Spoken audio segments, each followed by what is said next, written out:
ক্রিকেটকে অনিশ্চয়তার খেলা বলা হয়, যেখানে কখন কি ঘটে যাবে তার পরিমাপ করা যায় না।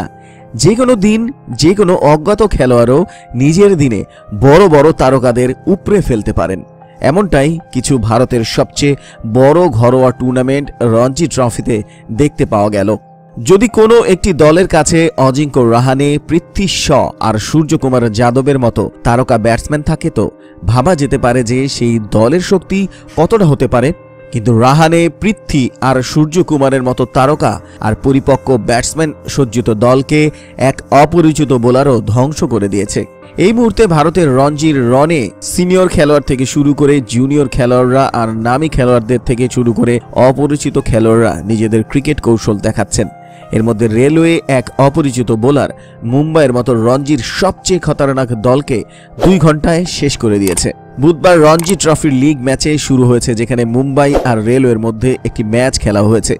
মুম্বাইয়ের ওয়াংখেড়ে স্টেডিয়ামে খেলা হওয়া এই ম্যাচের প্রথম দিন মুম্বাইয়ের মতো মজবুত দলকে সহজ দাবিদার মনে করা হচ্ছিল, কিন্তু রেলওয়ের অপরিচিত জোরে বোলার টি প্রদীপ পুজোরের সামনে প্রথম ইনিংসে মুম্বাই বিধ্বস্ত হয়ে গিয়েছে। নিজের দ্বিতীয় প্রথম শ্রেণীর ম্যাচ খেলার রেলওয়ের জোরে বোলার টি প্রদীপ পূজারা বিধ্বংসী বোলিং করে মুম্বাইয়ের দলের ব্যাটসম্যান অজিঙ্ক্য রাহানে, পৃথ্বী শ, সূর্যকুমার যাদব আর সিদ্ধেশ ল্যাডের মতো তারকাদের নিয়ে সজ্জিত দলকে মাত্র 114 রানেই অল আউট করে দিয়েছেন। টি প্রদীপ পূজারা দুর্দান্ত বোলিং করে 37 রান দিয়ে 6 উইকেট হাসিল করেছেন। রেলওয়ের এই তরুণ বোলার এই 6 উইকেটের মধ্যে অজিঙ্ক্য রাহানে, সূর্যকুমার যাদব, জয় বিস্তের মতো ব্যাটসম্যানের প্যাভিলিয়নে ফেরত পাঠিয়েছেন আর পুরো মুম্বাইয়ের দলকে 2 ঘন্টাতেই 114 রানে অল আউট করে দিয়েছেন। মুম্বাইয়ের হয়ে কোনো বড় ব্যাটসম্যানই বেশিক্ষণ সংঘর্ষ করতে পারেননি। এর মধ্যে পৃথ্বী শ 12 রান, অজিঙ্ক্য রাহানে 5 রান, জয় বিস্ত 21 রান, আদিত্য তারে 4 রান আর সূর্যকুমার যাদব 39 রানই করতে পেরেছেন। মুম্বাইয়ের নামী আর তারকা ব্যাটসম্যানদের জন্য খতরনাক প্রমাণিত হওয়া টি প্রদীপ পুজোর কর্ণাটকের ম্যাঙ্গালোর শহরের বাসিন্দা। কর্ণাটকে খেলা হওয়া লিগ কেপিএলে নিজের দম দেখানো প্রদীপকে রেলওয়ে নিজেদের দলে সুযোগ দিয়েছে, যার পর এটি তার মাত্র দ্বিতীয় প্রথম শ্রেণীর ম্যাচ। এদিকে আবার আইসিসি টুইট করে জিজ্ঞাসা করল, এই দশকের সবচেয়ে পছন্দের অধিনায়ক কে? মানুষ নিল এই তারকার নাম। 2019-এর শেষের সঙ্গে এই দশকেরও শেষ হতে চলেছে। এই দশকে মহেন্দ্র সিং ধোনির অধিনায়কত্বে ভারত বেশ কিছু উপলব্ধি হাসিল করেছিল। প্রথম ভারত আইসিসি 2011-র বিশ্বকাপ জিতেছিল। তারপর তার অধিনায়কত্বে ভারত 2013-এ চ্যাম্পিয়ন্স ট্রফিও নিজেদের নামে করে। আন্তর্জাতিক ক্রিকেট পরিষদ আইসিসি নিজেদের অফিসিয়াল টুইটার অ্যাকাউন্ট থেকে লেখে, আমাদের জানান যে এই দশকে আপনার পছন্দের অধিনায়ক কে। আইসিসির এই টুইটে বিশ্বজুড়ে ক্রিকেটের সমর্থকরা জানিয়ে কমেন্ট করেছেন, আর বেশিরভাগ মানুষ ধোনিকে এই দশকের সবচেয়ে পছন্দের অধিনায়ক বলেছেন। এখানে এক নজরে দেখে নেওয়া যাক টুইটারে সমর্থকরা কে কি বলেছেন। আবার লাল বলের ক্রিকেটে কামব্যাকেই দুরন্ত 100 রান ধাওয়ানের। দীর্ঘ 15 মাস পর লাল বলের ক্রিকেটে মাঠে নামলেন শিখর ধাওয়ান। ফার্স্ট ক্লাস ক্রিকেটের আঙিনায় ফিরেই দুরন্ত 100 রান করলেন গব্বর। রঞ্জি ট্রফিতে দিল্লিকে নেতৃত্ব দিতে নেমে হায়দরাবাদের বিরুদ্ধে 3 অঙ্কের ইনিংস খেলেন টিম ইন্ডিয়ার তারকা ওপেনার। যদিও এখনও দায়িত্ব কাঁধ থেকে ঝেড়ে ফেলেননি ধাওয়ান, বরং নিজের এ দলের ইনিংসে আরও কিছু দূর টেনে নিয়ে যেতে বদ্ধপরিকর দেখাচ্ছে তাকে। টিম ইন্ডিয়ার টেস্ট দল থেকে বাদ পড়েছেন 1 বছরেরও বেশি সময় হয়ে গেল।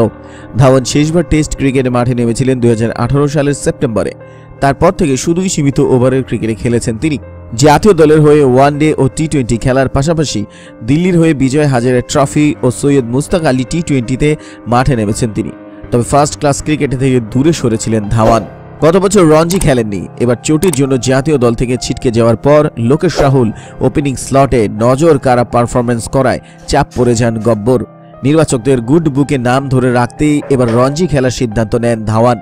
মাঠে নেমেই জাতীয় নির্বাচকদের উদ্দেশ্যে জোরালো বার্তা দিয়ে রাখলেন শিখর। মধ্যপ্রদেশের বিরুদ্ধে ঘরের মাঠে রঞ্জি ম্যাচে দিল্লিকে নেতৃত্ব দিতে নামেন ধাওয়ান।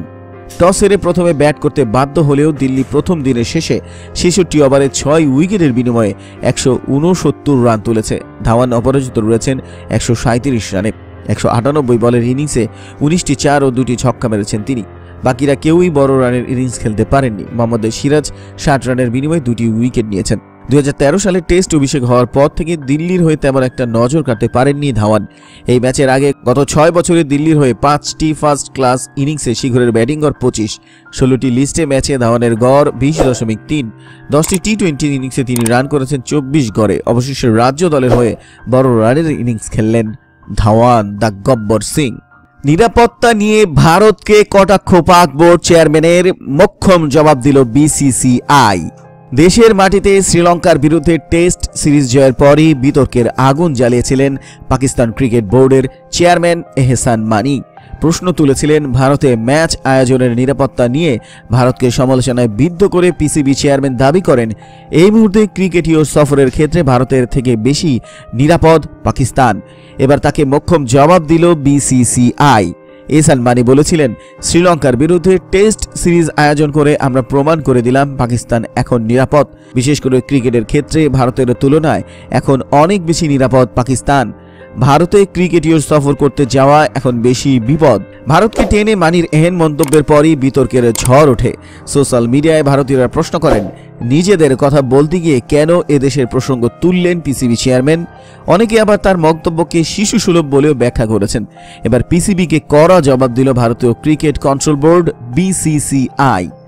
বিসিসিআই এর সহ সভাপতি মহিম ভার্মা চাচা ছোলা ভাষায় বলেন, ওরা আগে নিজেদের দেশের নিরাপত্তার দিকটা দেখুক, সেটা নিয়ে ভাবুক। আমরা নিজেদের দেশের নিরাপত্তা নিজেরাই সামলাতে পারবো। তার পাশাপাশি বোর্ডের কোষাধ্যক্ষ অরুণ ধুমালো পিসিবি চেয়ারম্যানকে এক হাত দেন। বলেন, যিনি বেশিরভাগ সময়টা লন্ডনে থাকেন তার মুখে ভারতের নিরাপত্তা নিয়ে কোনো মন্তব্য মানায় না। এমনকি পাকিস্তানের নিরাপত্তা নিয়েও তার কথা বলা সাজে না। আরও বেশি করে পাকিস্তানের সময় কাটালেই আসলে পরিস্থিতিটা বুঝতে পারবেন।